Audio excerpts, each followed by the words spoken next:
So the Board of Directors for the Down Syndrome Association begins their planning for the Buddy Walk every year in the spring. So our committee was formed and had initial meetings in March and April as COVID was starting to become more and more prevalent in our community, and then we went into lockdown. So we continued having planning meetings, but with the hope and the idea that we were moving ahead with a live event that it'll be gone by then, by October or November. So we evaluated continuously during our monthly meetings what we were going to do, but as we talked about the practical issues of a live event with bounce houses for children filled with kids, donated food from businesses that were currently closed down and not making any money, donated food that was buffet style with people picking it up, touching it, and with the very little we knew about COVID at that point, and certainly we knew very little, as did anyone, about the impact of COVID on people with Down syndrome themselves. So we made the decision that by June, we were going to make a decision whether we were moving ahead or not with a live event versus a virtual. Want me to just keep talking? I'll edit it around. Okay. Just tell me the story. So come June, you were going to make a decision, and you said, all right.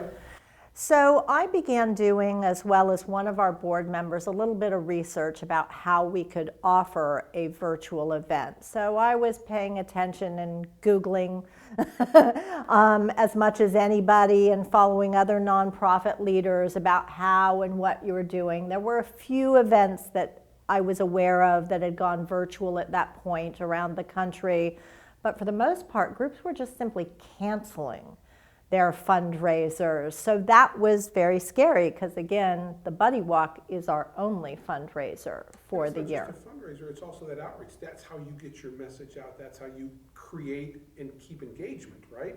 Correct. The Buddy Walk is a huge part of our marketing, community outreach, not just to families, but to healthcare providers and educators and community colleagues and partners in terms of exhibitors at this event. It's an event that normally gets 1,000 attendees in this tiny park in this tiny little town in Cocoa, Florida. So yes, it was a huge deal, and we were scared to cancel it. We were scared to go virtual. None of us had any experience doing that. The little bit that I was learning about going virtual was, okay, you're going to have to manage live parts. You're going to have to manage pre-recorded parts. You're going to have to pick your platforms as to whether you're going on Zoom or Facebook Live, or you're going to make all your attendees download a specific app that's going to cost you tens of thousands of dollars. So it was a lot to sort of learn, and I think what we all learned was that we were scared, and none of us had the bandwidth to do that ourselves. So at some point, you came into contact with Omni, and that was through a mutual acquaintance in Mike Gallen, if I remember right? Yes. Tell me a little bit about how you ended up talking with Omni and how that ended up going for you. What was that process like, the discussions? So I had been doing a lot of demos with different online technology businesses throughout the spring and early summer, again, as I was trying to teach myself how on earth am I going to do this and manage this by myself and keep it low cost. And simultaneously, a good friend of mine in the community who I had twisted his arm to serve on the association's audit committee connected with me and said, do you want any resources? I'm working with a company called Omni Productions, great guy. They're doing some work for us for my business, which was Security Financial Management. And he did a formal email introduction. And I will say honestly, I lumped this into the same category of this is another one of these companies trying to take financial advantage of the moment, which I didn't blame any of these companies, but I thought, okay, Mike connected me. I know Mike, I respect Mike. I'll look into it, but it's probably not going to happen.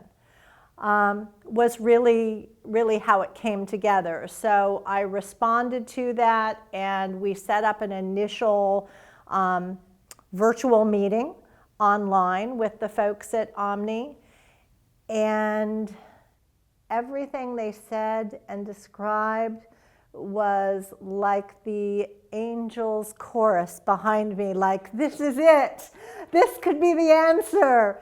But can I get the board of directors to sign on board, because it's going to cost some money? So we had some conversations. I tried to anticipate what my board and my committees would care most about knowing. But really, as Omni described the process and described the storyline that we would create for this virtual event, the biggest pieces that I think appealed to everyone were that they would handle the filming. So while we were all seeing videos by nonprofits where they were doing their own iPhone, cell phone videos, and that was fine in the first month or two of this. People expected sort of, not as professional quality. But as we progressed through this quarantine and saw other events going virtual, people ratcheted up their expectations of what they looked like. So to have somebody who could handle that beautifully, and probably most importantly, all of the technology with an event going live, I don't know much about managing it, but I can tell you everything I read and learned during my learning curve was you need to have multiple people on deck, and you need to have planned for those technological snafus. And I knew, again, that this committee didn't have the capacity to do that. So it was going to be me and whoever else I could get involved. And I couldn't really think of anybody who had a lot of comfort level with that aspect of it. So much to my surprise and delight, when we finally worked out a lot of the details, which was probably in a matter of 2 weeks from my initial conversation with the folks at Omni, I was able to bring that to the board of directors and Buddy Walk committee, and I thought that they were going to push back hard on this costing us money. This was a group that was used to everyone donating their goods and services for the benefit of the Buddy Walk. And I will say Omni was so very generous with their expertise. We were essentially just, with what they proposed to us, covering the expenses of their crew to come do a film day. And so much of it, because we were a charity, was donated. And again, much to my delight and pleasant surprise, everyone on this board and committee understood that and said, we are fools if we don't approve this. That this is money well worth spending. But again, from an organization and volunteers who had never spent a dime for professional services before. Interesting. Well, I did not know that. Well, let's talk a little bit about the actual Buddy Walk and the day of filming where we captured all of the elements and that day at Riverfront Park. Just tell me a little bit about the experience. So in the middle of October, our event was scheduled to go live the first week of November. We scheduled a day with Omni to film families, sponsors, board members, self-advocates, individuals with Down syndrome themselves, on site at the park where we would normally host the Buddy Walk. So we wanted to capture the feel. And a lot of this came from the genius of the people at Omni who understood that we were trying to capture the same feel, the same look, the same spirit and energy of this celebration that we had every year. But also taking it a step further in terms of it being a real message to a broader community, more community outreach and marketing than we ever could have had before because of the virtual component. So the day we scheduled probably 15 interviews with different individuals throughout the day on this beautiful park. The weather cooperated, and it was all socially distanced. We were all wearing our masks except for when we were doing interviews. But it was truly amazing. That day of the actual filming was as close to the feel of a buddy walk itself. When everyone left that night, at the end of the day, I think the Omni crew felt good about what they captured and heard. I felt tremendous about what we had heard. The feeling that everybody got who participated in it, whether they were close to the organization or more on the outskirts of the organization, had maybe not even attended a buddy walk, but had received perhaps a service from the organization, they were really touched and moved and energized, and everyone left feeling like the power of that moment and that day. Let's fast forward to a few weeks later. Once we had those stories built, then we decided on let's bridge the gaps with a host.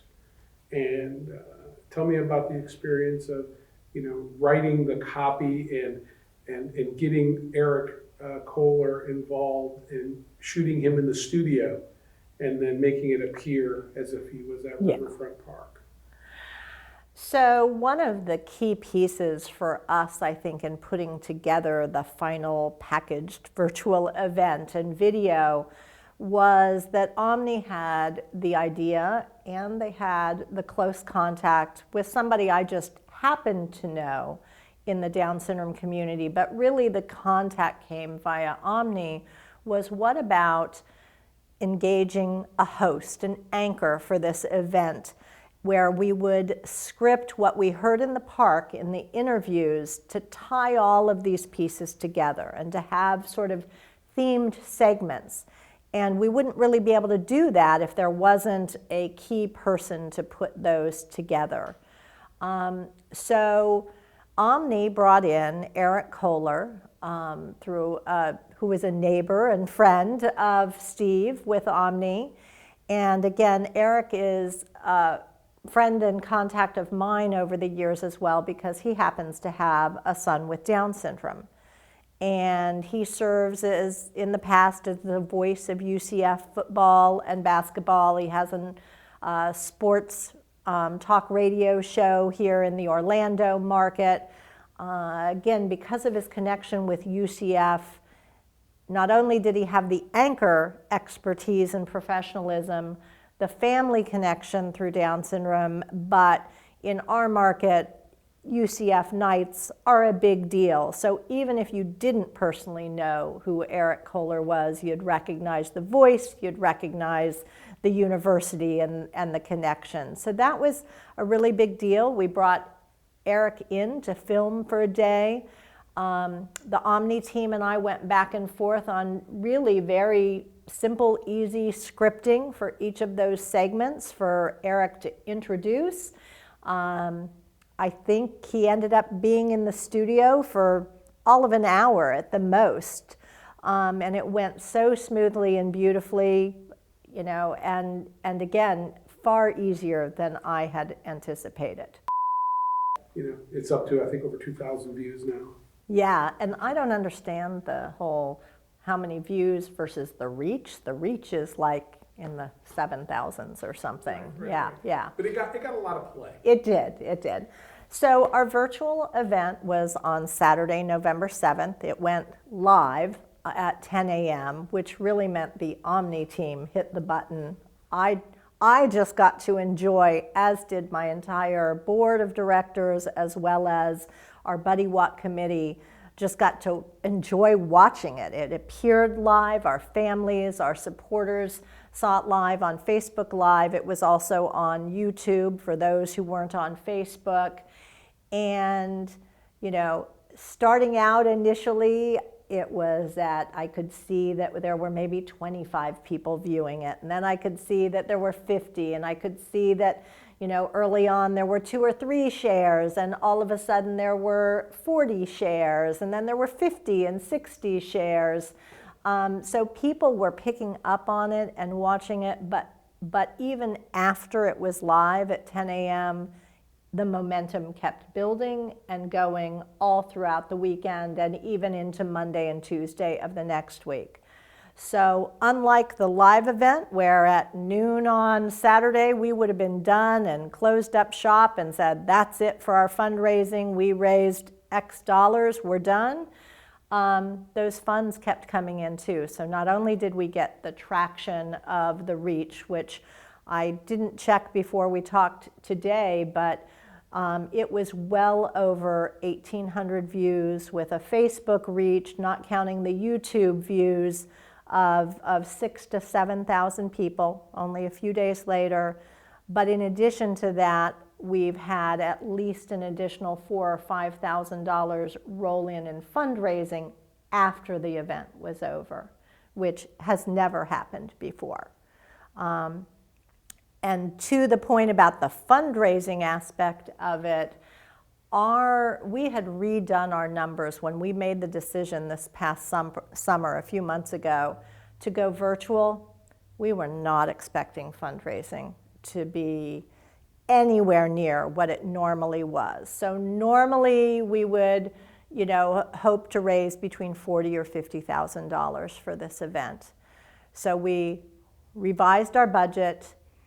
And in our budget, our realistic but somewhat hopeful number for the Buddy Walk was $13,000. We made a committee goal that we thought was a stretch of $25,000, and we made a super way in the sky goal of $50,000. Today, we're at about $48,500. And I just got off the phone this morning, and I know we have an additional $3,000 coming in from checks that have not been collected and reconciled yet. So we have topped our pie in the sky goal of $50,000, and we absolutely wouldn't have done that without Omni's expertise. But more than their expertise, that freed up my entire team of volunteers to not focus on what could go wrong with the technology and the production and how on earth are we going to do this. They could focus their efforts on outreach, fundraising, sponsorships, prize incentives, just to keep that online engagement and interaction going, which is so critical to having a successful event. So we had a number of people for a variety of reasons that we absolutely wanted to film, but they could not make the day that we filmed at the actual venue where the Buddy Walk was traditionally held.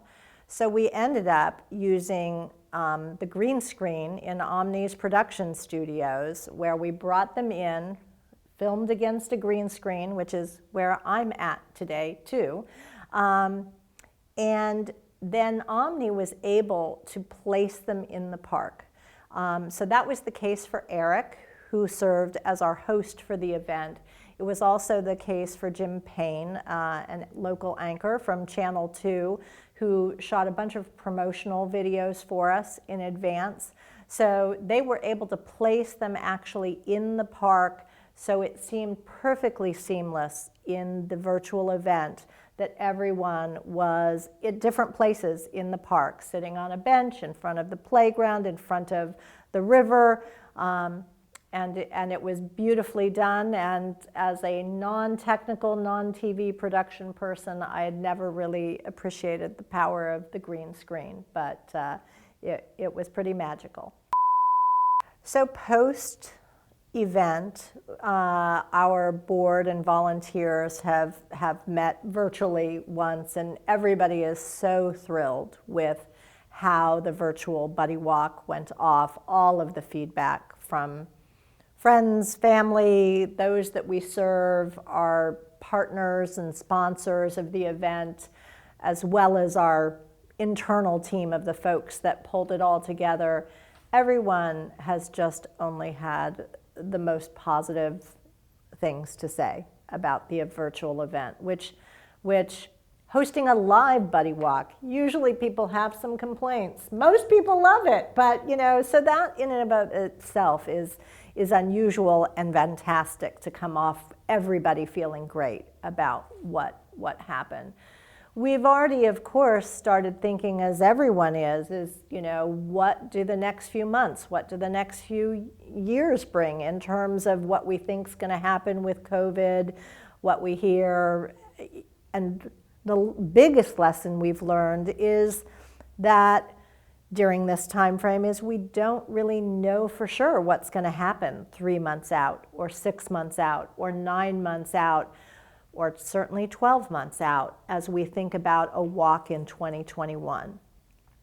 So we are hoping and praying that it goes live next year, but I believe our committee and our volunteers are fully prepared and less scared and afraid to go virtual for this or for other events, but knowing that you just have to have the right people and the right team in place who know how to do it right. In terms of the resources of the organization, I can see a new family being diagnosed with a baby with Down syndrome and somebody saying to them, I just watched this great video or event last week or a few weeks ago from the Down Syndrome Association in Brevard. Here, I'll send it to you. And just from that new family would know what we offered and how to reach us. So that's pretty powerful. But as we look at next year, I would say we're going to continually be looking at what's going on with restrictions in terms of an event that has hundreds or thousands of people at a government county-wide park that also has restrictions in place. So I think we've already got our plan A process in place, but we've got our plan B as well. And I think that gives the whole team just so much confidence now. Unlike a live event where you are limited to the locale, the venue itself, and how many people can make it out there that day in that time frame, for the virtual event, our families were able to invite their extended friends and family from not just all over the country, but all over the world if they chose to. So rather than a local event that served 800, 900 people that day, we were able to engage thousands from all over to participate and see and hear their loved one in a much more direct way than they would have if it had been a live event where the most they could have done to say, I love you, I care about you, I support you, is a $25 donation to Team Evan. Instead, they were able to celebrate with Team Evan and see him run off in our blooper reel. But that was just one example of ways that people could connect with a virtual event that captured the spirit, but it went so far much beyond what we could have done with a day of live event only.